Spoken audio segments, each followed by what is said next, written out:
तेजस्वी, तुम अपने आप को मृत्युदंड क्यों दे रही हो? अपराध तो मुझसे हुआ है, तो मुझे दंड दो।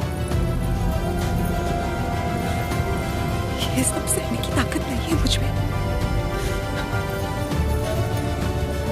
ये मेरे साथ ही क्यों होता है? हमारे माता पिता तो ईश्वर चुनता है, अपना सुहाग तो मैं खुद चुन पाती, लेकिन मुझसे ये अधिकार भी छीन लिया गया। कम से कम मेरी मौत तो मुझे चुनने दीजिए। रुको। ईश्वर हर किसी को कला नहीं देता है, और तुम्हारी कला तो लोगों में नई जागृति पैदा कर सकती है। ये कला ना तुम्हारे लिए है, ना उस ईश्वर के लिए। ये लोगों में नई प्रेरणा जगाने के लिए। तुम्हें अपने प्राण देने का कोई अधिकार नहीं है।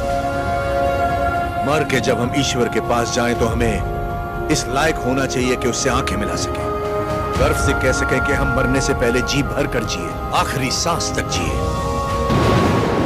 हर जीवन का एक प्रयोजन होना चाहिए, बल्कि हर मृत्यु एक नए जीवन का शुभ आरंभ होना चाहिए। जिस दिन अपने जीवन का लक्ष्य पा लिया, उसी दिन अपनी मृत्यु का उद्देश्य भी पा लिया।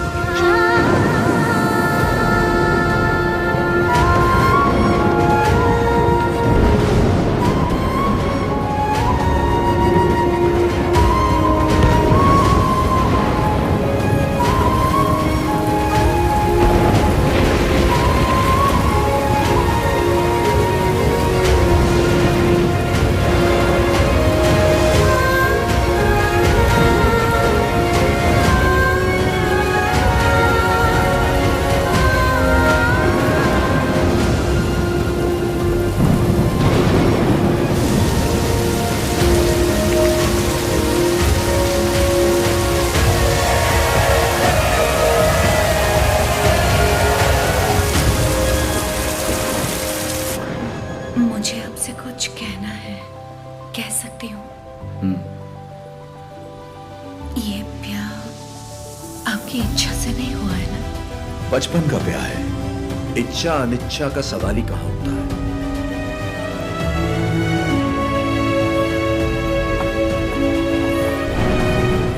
आपकी बात तो सही है, पर मैंने तो बचपन से सिर्फ आप ही को चाहा है। तुम्हें पता था कि हमारा ब्याह हुआ है? और क्या, मुझे तो बचपन से ही पता था। बचपन से लेके आज तक आप ही मेरे संसार हैं। आपके लिए न जाने कितनों से लड़ी, यहाँ तक कि अपनी अम्मा से भी।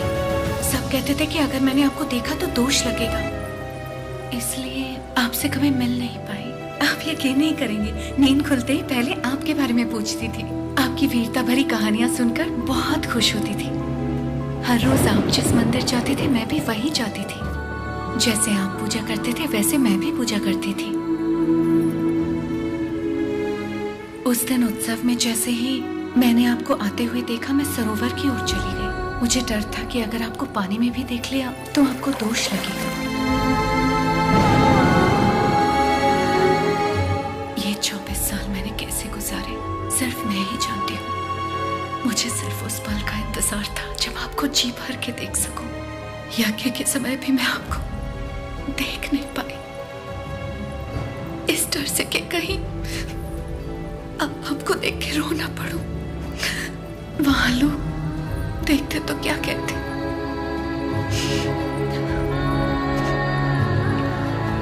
आप कहें तो अब देख लूं।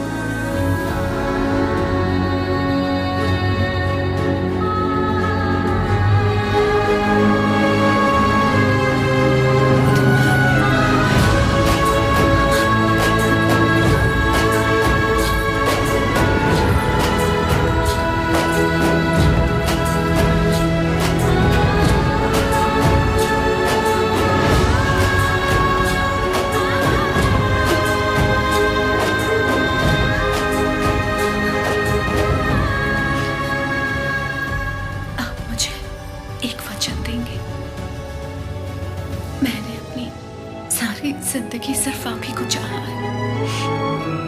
मैं आपको कभी नहीं रोकूंगी, चाहे जैसे रहिए। लेकिन आप एक वचन दीजिए कि मुझे कभी नहीं छोड़ेंगे।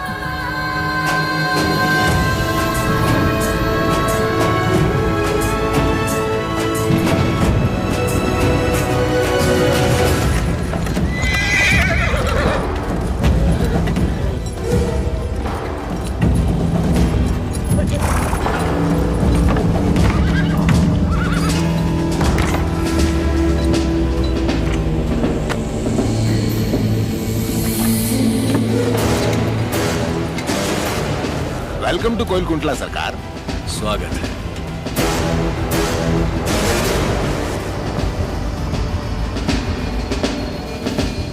ये इलाका बहुत ज्यादा पीसफुल लगता है।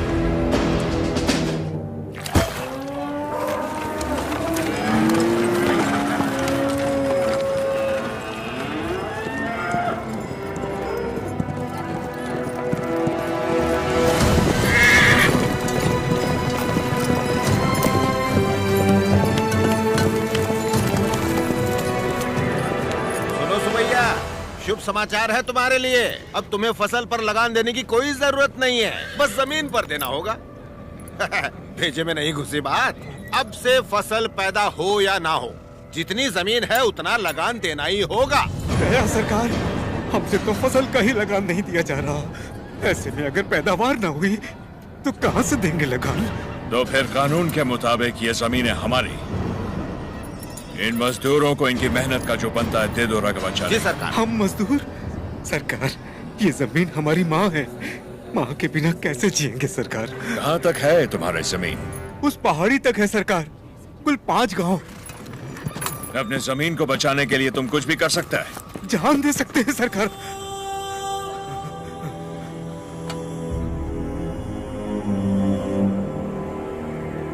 Let's play a game. यहाँ से जितने दूर तुम दौड़ सकता है दौड़ो। जितनी जमीन पर तुम दौड़ गए वो जमीन तुम्हारी हुई। बट हमारा घोड़ा भी तुम्हारे साथ में दौड़ेगा। अगर वो एक कदम भी तुमसे आगे निकला तो वहां से जमीन हमारी हो जाएगी। लेकिन अगर तुम हमारे घोड़े से आगे निकल गए तो वहां से जमीन तुम्हारी। तुम्हें शर्त मंजूर है?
लो गिर पड़ा, हो गया कल्याण, गई भैंस पानी में। सरकार, लगता है अपना घोड़ा मैसूर से पहले नहीं रुकेगा। Run, you!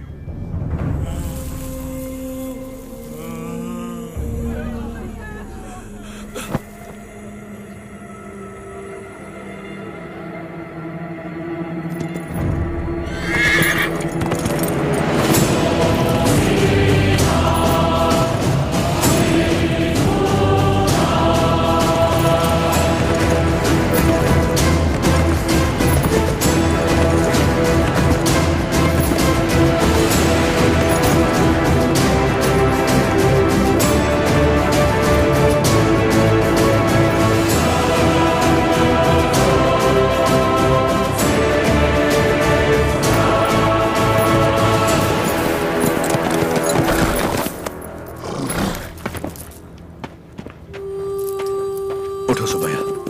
ये लो, आराम से लो।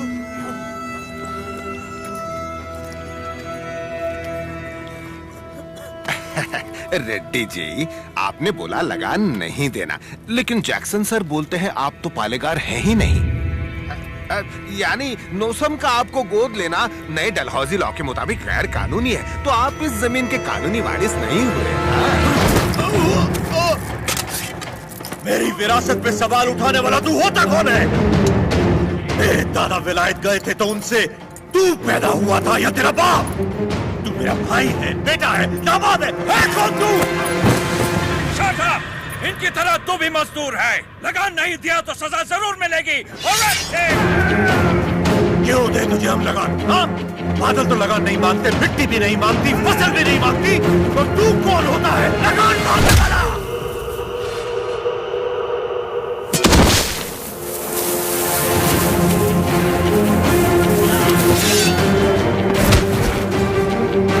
जमीन से लेकर फसल तक सब हमारा है, पसीना हमारा है, खेत हमारे हैं, बीज हमारा है, पानी हमारा है, ये धरती हमारी है, इसका अनाज हमारा है, तो फिर हम तुझे लगान क्यों दें?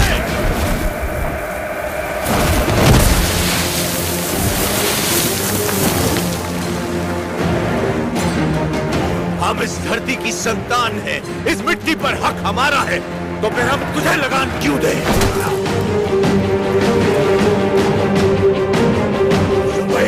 सरकार, इस भूमि पर हल किसने चला है? हमने चलाए। तो इसकी पैदावार पर किसका हक है?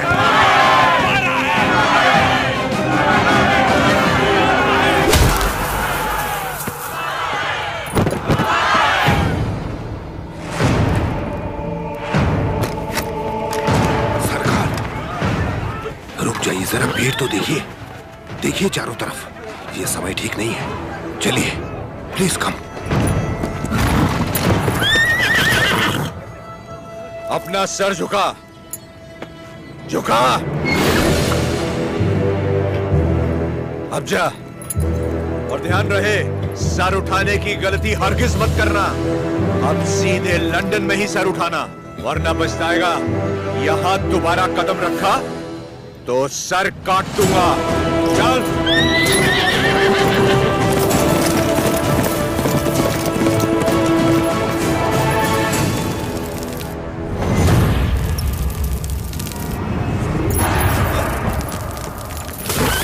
सरकार, घोड़े ने क्या किया है? नरसिम्हा रेड्डी ने इसके दिल में डर भर दिया है। जब भी हम इस पर बैठता है, ये हमें उस डर की याद दिलाता है।